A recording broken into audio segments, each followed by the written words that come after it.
దేవుని నామానికి మహిమ కలుగును గాక. స్తోత్రం చెప్తామా? ఆశీర్వాదాలు పొందడానికి అభ్యంతరాలు ఏమిటి అంటే,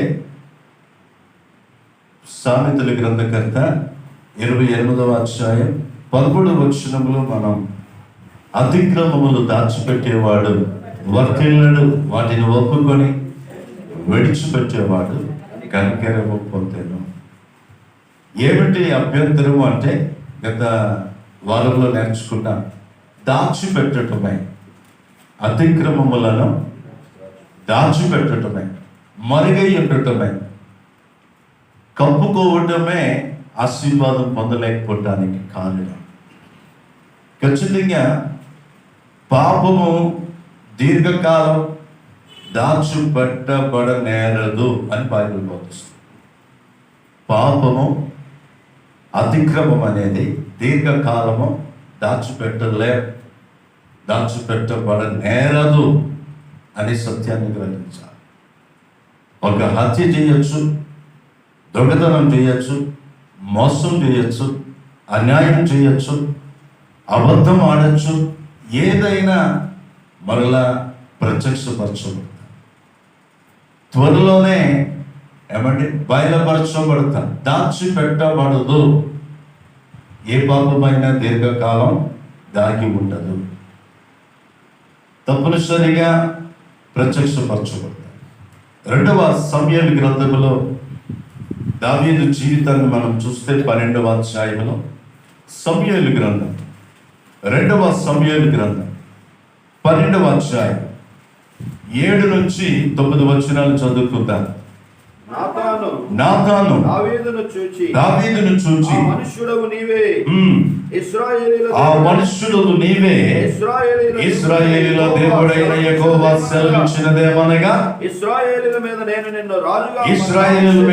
నిన్ను రాజుగా పట్టాభిషేకం చేసి సౌలు చేతిలో నుండి నిన్ను విడిపించి నీ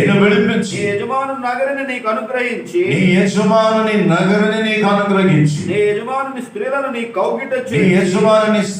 నీ కౌగిట చేర్చి ఇశ్రాయేలు వారిని యూదా వారిని నీకు అప్పగించితిని. చాలదని నీవు అనుకుని నీ ఎడల నేను మరీ ఎక్కువగా నీకు ఇచ్చి ఉందును. నీవు యెహోవా మాటను తృణీకరించి ఆయన దృష్టికి చెడుతనము చేసితివేమి. హిత్తీయుడగు ఊరియాను కత్తి చేత చంపించి అతని భార్యను నీకు భార్య అగునట్లుగా నీవు పట్టుకొని ఉన్నావు. అమ్మోనీయుల చేత నీవు అతను చంపించితివి కదా. నన్ను లక్ష్యము చేయక. చాలండి, చదువుబడిన ఈ వచన భాగం 2వ సమూయేలు గ్రంథం 12వ అధ్యాయం 7 నుంచి 9 వచనాలు మనం చదివాం. దావీదు తన పాపమును దాచలేకపోయాను. మనకి తెలుసు, దేవునికి విరోధంగా పాపం చేశాడు, దేవుని యొక్క చిత్తాన్ని మీరాడు, తన సన్నిధిలో ఒక దోషిగా నిలిచాడు. కానీ చేసిన పాపాన్ని కప్పుకోవాలనుకున్నాడు, ఎవరికి తెలియకూడదు అనుకున్నాడు. బైబిల్ బోధిస్తుంది, దేవుడే నాతాను చెవిలో ఈ విషయాన్ని తెలియజేసినట్లుగా చూస్తున్నాడు. ఇప్పుడు నాతాను నిలిచి దావీదును అడుగుతున్నాడు అంటే అర్థం, దేవుడు నాతాను యొక్క చెవిలో దావీదు చేసిన పాపాన్ని వివరించాడు. అందుకే నాతాను నిలదీస్తున్నాడు. ఆ మనుష్యుడు నీవే, ఆ దోషివి నీవే, పాపం చేసిన వాడు నీవే. ఈ వచ్చిన భాగాల్లో సందర్భం మనకి తెలుసు. అంటే నేను చెప్పదలిచింది, దీర్ఘకాలం పాపం అనేది దాచిపెట్టబడనేరదు. పర్వాలేదులే, ఎవరికి తెలియదులే, దాచిపెట్టేచ్చలే అని తలుస్తూ ఉంటాయి. ఏది దాగదు, ఎంతకాలము దాగదు. దేవుడే బయలుపరుచున్నట్లు మనం చూస్తాం. కొన్ని విషయాలు చూస్తే పాపం చేస్తున్నటువంటి ఇద్దరిని దేవుడే బయట పెట్టేశాడు. అటు ఊరియా భార్య విషయమై, ఇది దావీదు విషయం. పట్టుబయలు చేసేసాడు. పాపం చేసింది నీవే అని ఏమండి, ముఖ్యంగా పాపము అతన్ని బట్టి అప్పగించినట్లు మనం చూస్తున్నాం. అంటే దాచగలిగామా? దాగి ఉండగలిగాడా? తెలియకుండా ఉండగలిగాడా? లేదు. ఇతరులు ఎవరైనా రహస్య పాపాలు బయలుపరుస్తూనే ఉంటారు. ఏ పాపాలు అవి? రహస్య పాపాలు కూడా ఇతరుల మూలముగా వారు ఎవరైనా కావచ్చు తెలియజేస్తూ ఉంటారు. దేవుడు తెలియజేస్తూ ఉంటాడు, పాపం కూడా అప్పగిస్తుంది, ఇతరులు కూడా తెలియజేస్తారు. అంటే నేను చెప్పదలిచింది, ఎందుకు ఆశ్రయింపబడలేకపోతున్నామంటే దాచిపెట్టుకుంటున్నాం.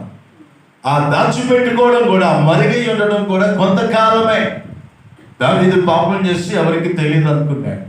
అది దాగలేదు. దేవుడు చూస్తున్నాడు. దేవుని దృష్టి కేంద్రీకరించబడి ఉన్నది. దేవుడు ప్రతిదీ వింటాడు, ప్రతిదీ దేవుడు చూస్తాడు. గనుక మరుగై ఉండలేం, దాచిపెట్టలేం, బయలుపరచబడుతుంది ఖచ్చితంగా. ఇంకా మనం చూస్తే రెండో విషయాన్ని ఆదికాండం 4వ అధ్యాయం 8వ వచనంలో హేబేలును కయీను చంపేశాడు. అన్నదమ్ముల మధ్య సమస్య. కయీను హేబేలు శరీరమును కప్పిపెట్టినందున పూర్తిగా దాచిపెట్టలేకపోయాడంట.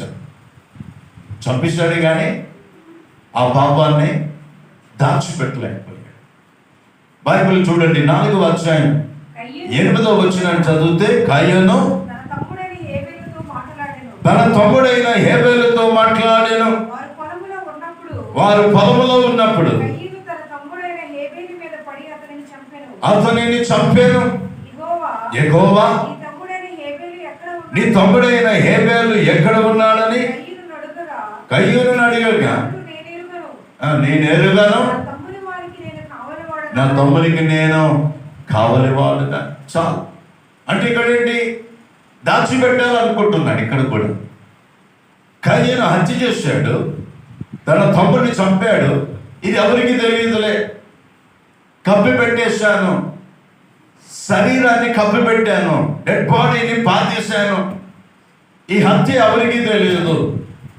కానీ దేవుడు గమనించండి, సమస్తాన్ని చూస్తున్నాడు కనుక, దేవుని దృష్టిలో పడింది కనుక ఇప్పుడు కయీనును దేవుడు శిక్షించాడు.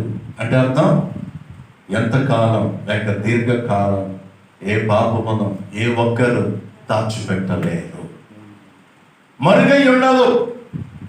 కప్పుకోవాలని మనం అనుకుంటాం కానీ అది బయలుపరచబడుతుంది ఏదో ఒక రోజు. దాచిపెట్టుకోవాలనుకుంటాం కానీ దాచలేం. ఏదో విధంగా ఇంకా అక్కడ చదివితే హేబేలు రక్తం మొరపెడితే దేవుడు విన్నాడంట. స్తోత్రం చెప్పండి. ఇందాకేమన్నాను? నాతాను చెవులో దేవుడే చెప్పాడు, నా దాసుడు తప్పు చేశాడు. ఇప్పుడు హేబేలు చనిపోయి ఆ రక్తం మొరపెట్టగా ఆ స్వరం దేవుడు విన్నాడు. అంటే ఏమని? ఖచ్చితంగా దేవుడు వింటాడు, మొర వింటాడు, రోదన వినబడుతుంది. అందుకే దాచలే. దేవుడు ఏ క్షణాన్నైనా బయట పెట్టేస్తాడు, ఏ క్షణాన్నైనా తీర్పు తీరుస్తాడు, ఏ క్షణాన్నైనా తప్పు చేసిన వారిని శిక్షిస్తాడు, దండిస్తాడు. చదవండి ఆ మాట. 4వ అధ్యాయం ఆదికాండం. నీ తమ్ముని రక్తము యొక్క స్వరము. చూడండి, దేవుడే అంటున్నాడు, నీ తమ్ముని రక్తము యొక్క స్వరము, నీ తమ్ముని రక్తం యొక్క స్వరము నేలలో నుండి నాకు మొరపెట్టుచున్నది. దేవుడు అంటున్నాడు, నేలలో నుండి నాకు మొరపెట్టుచున్నది. కావున తమ్ముని రక్తమును నీ చేతిలో నుండి పుచ్చుకొనుటకు నోరు తెరచిన ఈ నేల మీద ఉండకుండా నీవు శపింపబడిన వాడవు. గమనించారా? శిక్షిస్తూ ఉన్నాడు. నీ తమ్ముని రక్తము మొరబెట్టుచున్నది కనుక దేవుడు ఇప్పుడు ఏం చేస్తున్నాడు? శిక్షిస్తున్నాడు. శ్రాపగ్రస్తుడు అయిపోయాడు, భ్రష్టుడు అయిపోయాడు, దేశదిమ్మడు అయిపోయాడు. ఇవన్నీ మనకి తెలిసిన విషయాలు. కానీ మనం నేర్చుకోవాల్సింది, ఏది దాచలేము, ఏది దాగి ఉండదు. పాపము దీర్ఘకాలము కప్పు పెట్టలేము. పాప ఒకరోజు ఖచ్చితంగా దేవుడు తీర్పు తీరుస్తాడు, శిక్ష విధించబడతాడు. ఆశీర్వాదం పొందాలంటే మహాజ్ఞాని అంటున్నాడు, అతిక్రమములు దాచిపెట్టేవాడు వర్ధుడు, ఒప్పుకొని విడిచిపెట్టేవాడే కనికరింపబడతాడు. దాగదని ఎరిగిన వాడు ఒప్పుకుంటాడు. ఇది ఎప్పుడో ఒక రోజు ప్రత్యక్షపరచబడుతుంది, బయలుపరచబడుతుంది. దేవుడు చూస్తున్నాడు, దేవుడు వింటున్నాడు అన్న జ్ఞానం అనుకుంటే ఒప్పుకొని తీరుతాడు. దేవుని ఎదుట, మనుషుల ఎదుట ఆ మనుషుడు ఒప్పుకొని తీరుతాడు. దేవుని కనికరాన్ని పొందుకుంటాడు, దేవుని ఆశీర్వాదాన్ని అనుభవిస్తాడు.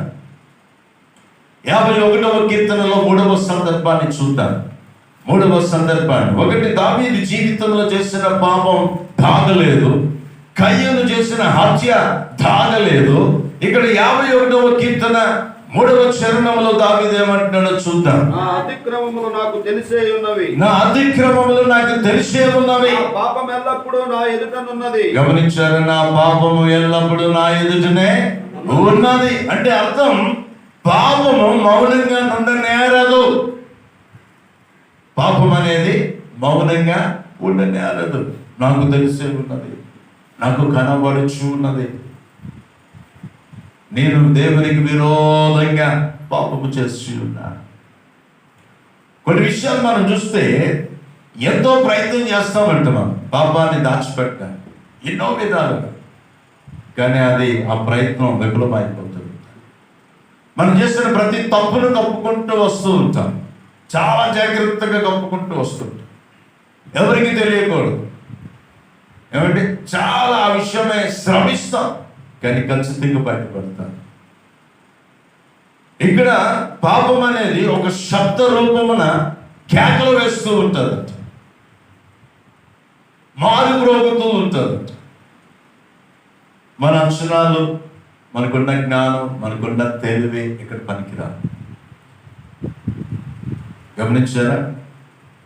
ఇంకా మనం ఎహెజ్కేలు గ్రంథకర్త 18:4లోకి వెళ్తే, దాచిపెట్టబడిన పాపమును బట్టి దేవుడు ఏమండి ఖచ్చితంగా మన్నించ నేరడు అని రాయబడి ఉంది, శిక్షించకుండా ఉండడు అని రాయబడి ఉంది, పనిష్మెంట్ ఇవ్వకుండా ఉండలేడంట. 18:4 ఎహెజ్కేలు, మనుషులందరూ నా వశములో ఉన్నారు, నా వశములో ఉన్నారు, తండ్రులేమి కుమారులేమి అందరూ నా వశములో ఉన్నారు, అందరూ నా వశములో ఉన్నారు. పాపము చేయువాడు ఎవడో వాడే మరణము నందును. గమనించారా? వాడే మరణము నందును. స్తోత్రం చెప్పండి. క్షమిస్తాడా? క్షమించండి. పాపము చేయువాడు ఏమవుతాడు? మరణము నందుతాడు. మన్నిస్తాడా? మన్నించనేరడు. అందరూ నా వశంలోనే ఉన్నారు, తండ్రులేమి కుమారులేమి. పాపాన్ని దాచిపెట్టడం వల్ల ఆశీర్వాదం పొందాం, ఆ పాపము కూడా దాగదని ఎరగక శిక్ష అనేది పొందుకుంటుంది. దీర్ఘకాలం అది దాగి ఉండదు, ఖచ్చితంగా ఏదో ఒక రోజున. రోమా 6:23 అంటాడు చూడండి, ఆలస్యమైన పాపమును దేవుడు విమర్శిస్తాడు.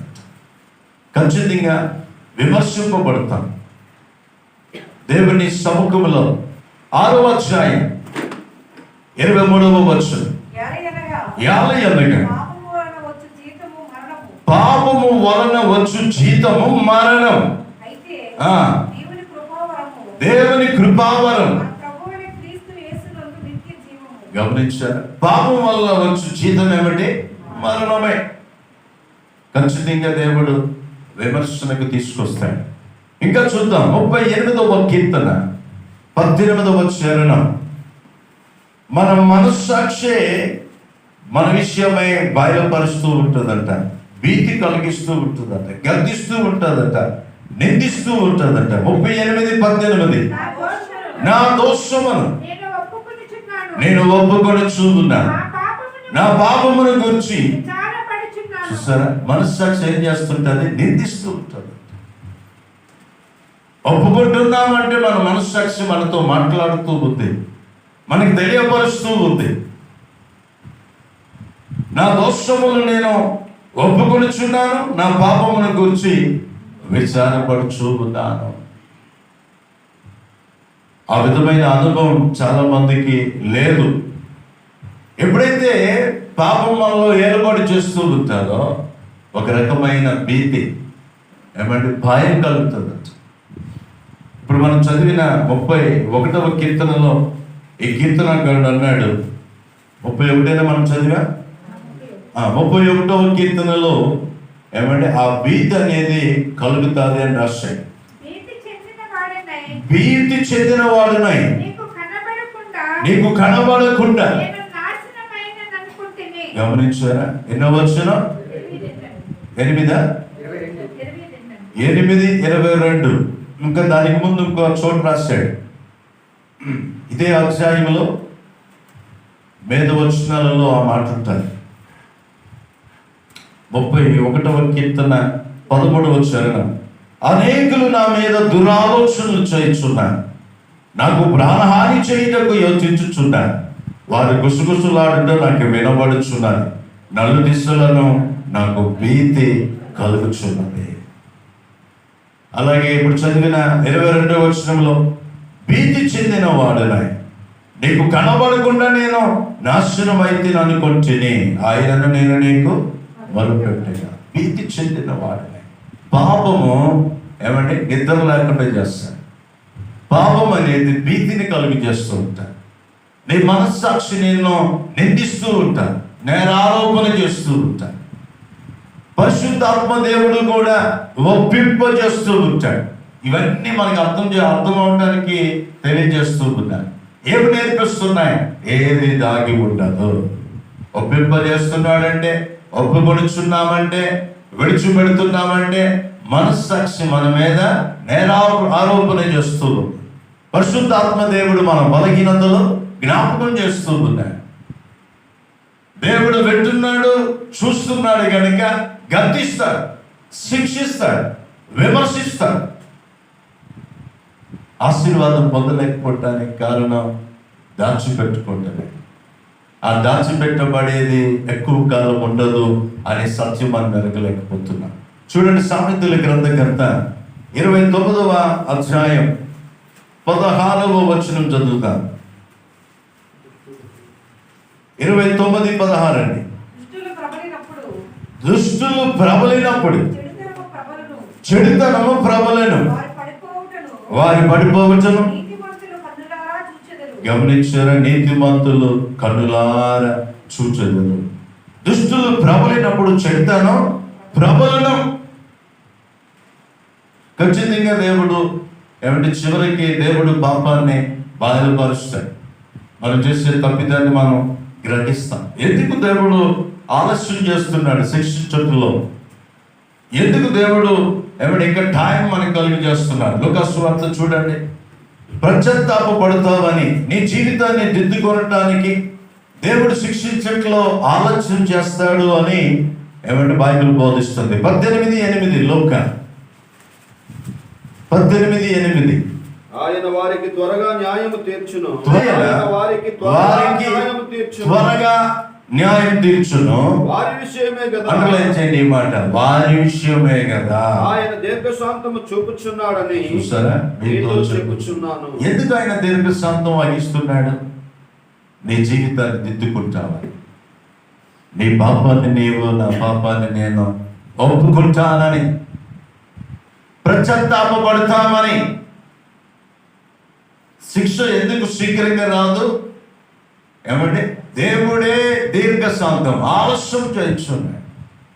నీవు ఎరగాలి, ఏ పాపము ఎంతకాలము దాగదు, కప్పుకోలేవు, బయలుపరచబడకుండా దాచుకోలేవు, ఎరగాలి.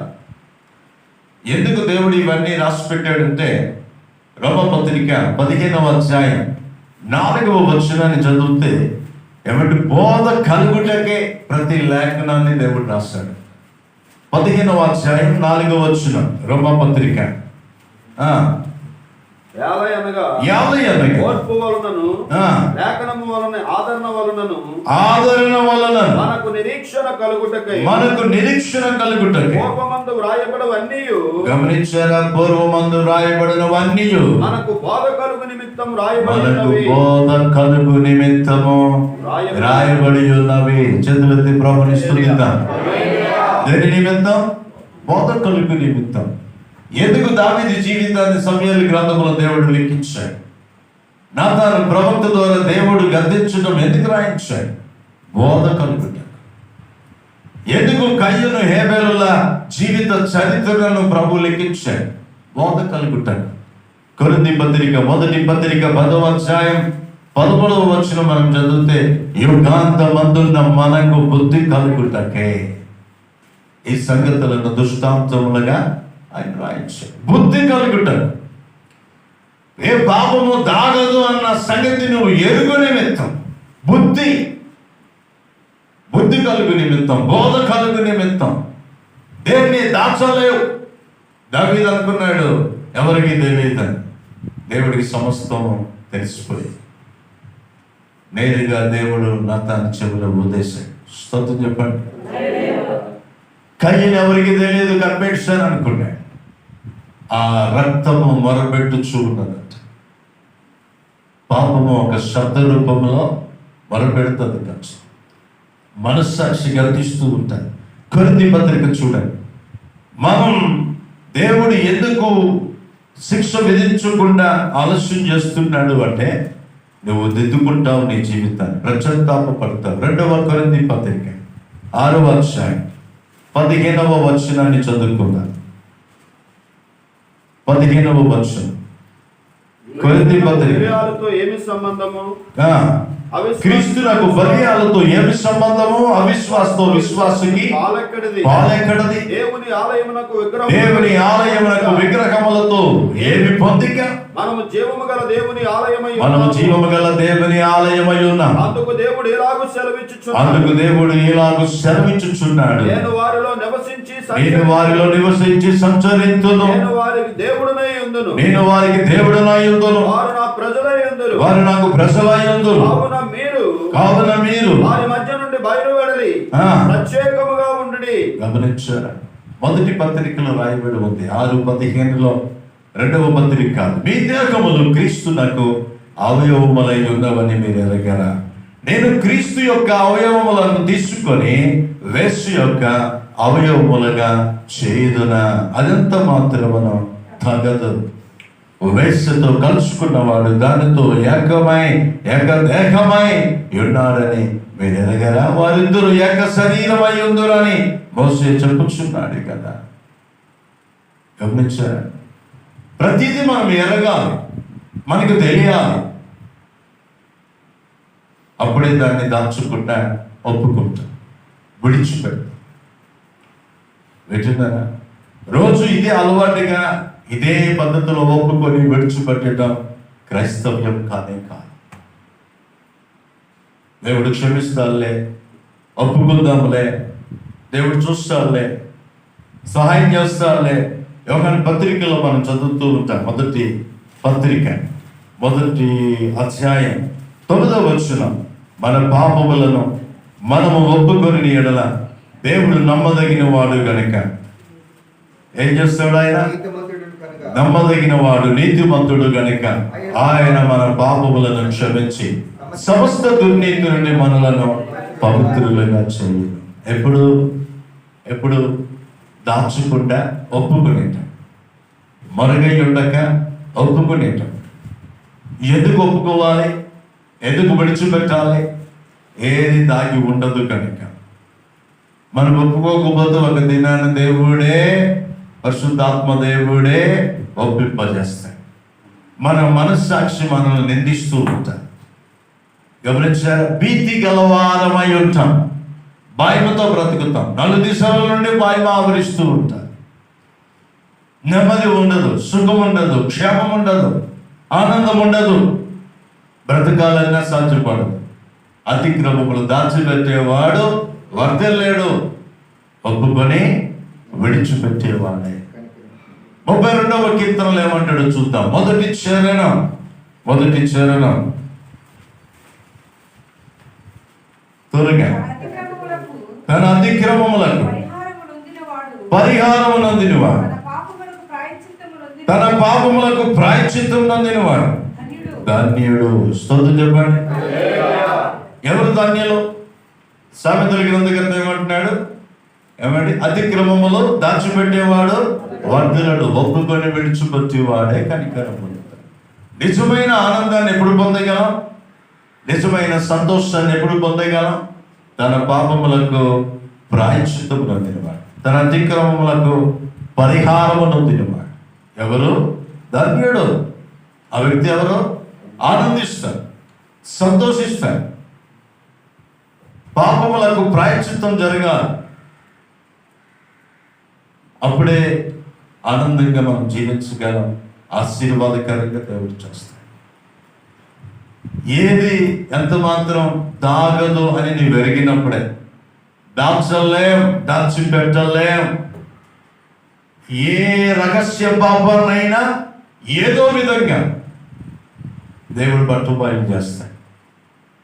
ఏదో విధంగా, ఏదో రూపాన్ని నువ్వు గ్రహించేటట్లు. పాపం చేశాక నాతాను ద్వారా దేవుడు దావీదుతో మాట్లాడినప్పుడు 51లో అంటున్నాడు కదా, నేను నీకు విరోధంగా పాపం చేశాను. ఒప్పింపు చేశాడు. నాతాను దగ్గరికి నాతాను వచ్చి ఒక కథ చెప్పినట్లు చెప్పి, ఆ వ్యక్తిని నీవే. దేవుడికి తెలుసు ఎలా బుద్ధి చెప్పాలి, ఎలా మనల్ని సరిచేయాలో దేవుడికి తెలుసు. ఏ విధంగా మన జీవితాన్ని దిద్దాలో ఆయనకి తెలుసు. ఒప్పుకుంటే కనికరింపబడతాం, ఆనందిస్తాం, మనం ధన్యులం. లేదంటే దేవుడే శిక్షించే అవకాశం, దేవుడు తీర్పు తీర్చే అవకాశం. భయంతో బ్రతకాలి. జీవితంలో ఆనందం ఉండదు, సంతోషం ఉండదు. ఎప్పుడో ఒక రోజు నాతాను ద్వారా మాట్లాడిన దేవుడు నీతో నాతో కూడా దేవుడు మాట్లాడు. దావీదును హెచ్చరించిన దేవుడు, కయ్యను హెచ్చరించిన దేవుడు నిన్ను నన్ను కూడా హెచ్చరిస్తాడు. పబ్లిక్ లో అవమానపరచబడే అవకాశం ఉంటుంది, బహిరంగముగా ఆయన తీర్పు తీర్చే అవకాశం. ఆ పాపం చేసిన స్త్రీ పట్టుబడినప్పుడు అవమానంగా తలచింది, కానీ ఆమె ప్రాయశ్చిత్తం దొరికింది కనుక పాపములకు ధన్యురాలు అయిపోయింది. స్తోత్రం చెప్పండి. అక్కడికి ఆమె జీవితం, శ్రమగ్రస్తమైన జీవితం ముగించబడి. అందుకే వారి విషయమే కదా నేను దీర్ఘశాంతము వహిస్తున్నాను. దిద్దుకుంటామని, సరి చేసుకుంటామని, ఆశీర్వాదకరంగా మార్చబడతామని, ఏది అడ్డుగా ఉందో దాన్ని విడిచిపెడతామని, అభ్యంతరాలు సరి చేసుకుంటామని దేవుడు ఎదురు చూస్తున్నాడు. అతి కృప పరిశుద్ధాత్మ దేవుడు మనకు అనుగ్రహించును కాక. తలలు వంచుదాం, కళ్ళు మూసుకుందాం. దేవుని సముఖంలో ఒక నిమిషం ఒక దైవజనునిగా, ఒక విశ్వాసిగా పరిశీలన చేసుకుందాం. ఏది దాగి ఉండదు. దీర్ఘకాలం పాపమును దాచిపెట్టలే. మోకరించండి, శిరస్సు వంచండి, ముసుగువేయండి, కళ్ళు మూయండి. మనలను పరిశీలన చేస్తున్న దేవుడే మనలను ఉదయకాలం శబ్దిస్తూ ఉన్నాడు. ఆయన దర్శిస్తూ ఉన్నాడు. దేవుని సంగమం ఆశీర్వాదం పొందలేకపోవటానికి కారణం ఆటంకాలు ఏమిటి? మరుగై ఉండటమే, దాచిపెట్టడమే.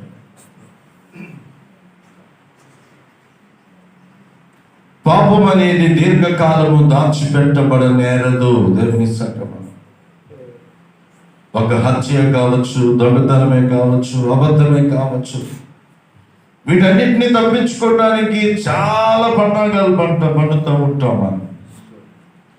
మానవుడు ఎన్నో ప్రయత్నాలు చేస్తాడు. ఎప్పటికైనా హత్య బయటపడతాయి. దొంగతనం దాచిపెట్టబడనేరదు. అబద్ధపు మాటలు బయలుపరచబడతాయి.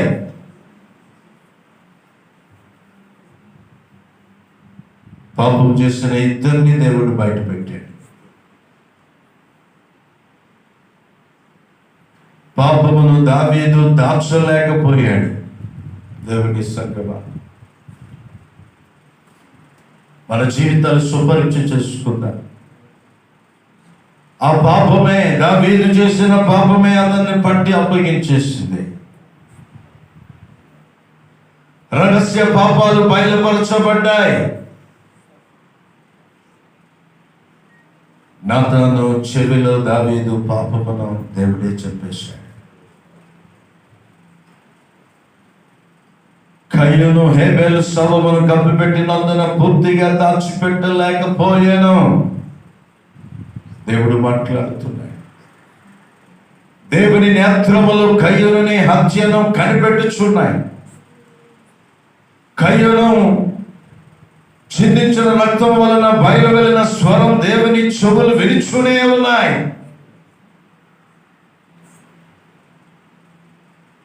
హేబేలు పక్షముగా కయ్యూను దేవుడు శిక్షిస్తాడు. చాలా మంది అమాయకంగా భక్తి చేస్తూ ఉంటారు, కప్పుపుచ్చుకుంటారు, పైగా ఎవరు ఎరగరు, ఎవరికి తెలియదు.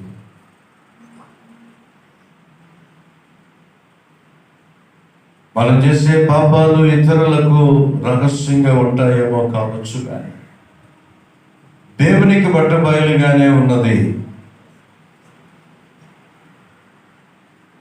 పాప ఫలితం బయలుపరచబడి ఉన్నది.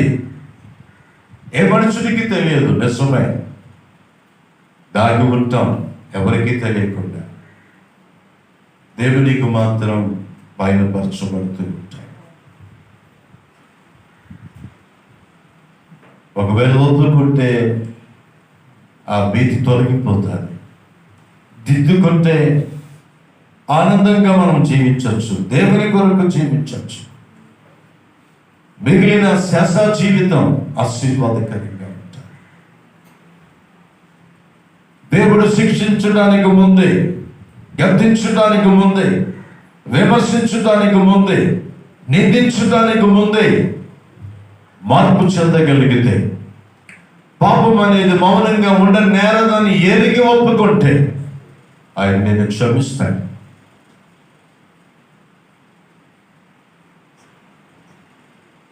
ఎంత దాచిపెట్టినా ప్రత్యక్షపరచబడుతూనే ఉంటుంది పాపం. దాచిపెట్టబడిన పాపమును దేవుడు మన్నించనేరడు. దేవుని సంగమా, మన్నించలేడు, క్షమించలేడు దాచిపెట్టబడిన పాపమును. ఆలస్యమైనను పాపమును దేవుడు విమర్శిస్తాడు ఖచ్చితంగా.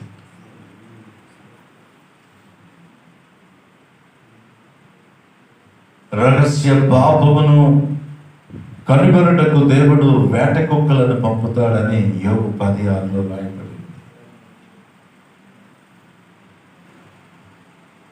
దేవుడే కొందరిని కొన్ని సాధనాలుగా వాడుకుంటాడు.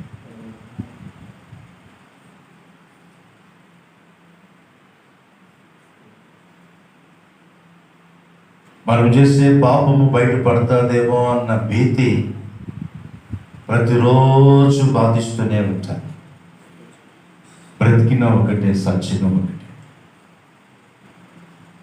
ఆ భయం అనేది ప్రతిరోజు నేను చంపుతూ ఉంటాను, బాధిస్తూ ఉంటాను.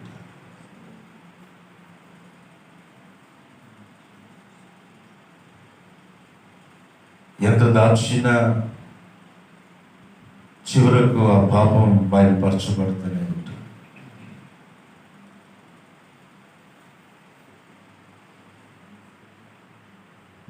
దేవుడు ఎందుకు శిక్షించట్లో ఆలస్యం చేయించున్నాడు అంటే, నీ జీవితాన్ని, నా జీవితాన్ని దిద్దుకుంటాను అని పశ్చాత్తాపపడతామేమో.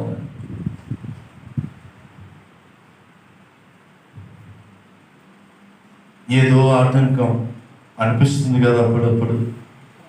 ఏంటి ఆటంకం, ఏంటి శోధన, ఏమిటి శ్రమ? ఏదో తెలియని భయం, ఆందోళన, కలవరం, చింత. చేసిన పాపము నిద్రపోని బదులు నెమ్మది లేకుండా చేస్తాం. క్షేమంగా ఉండలేం, ఆశీర్వదింపబడలేం.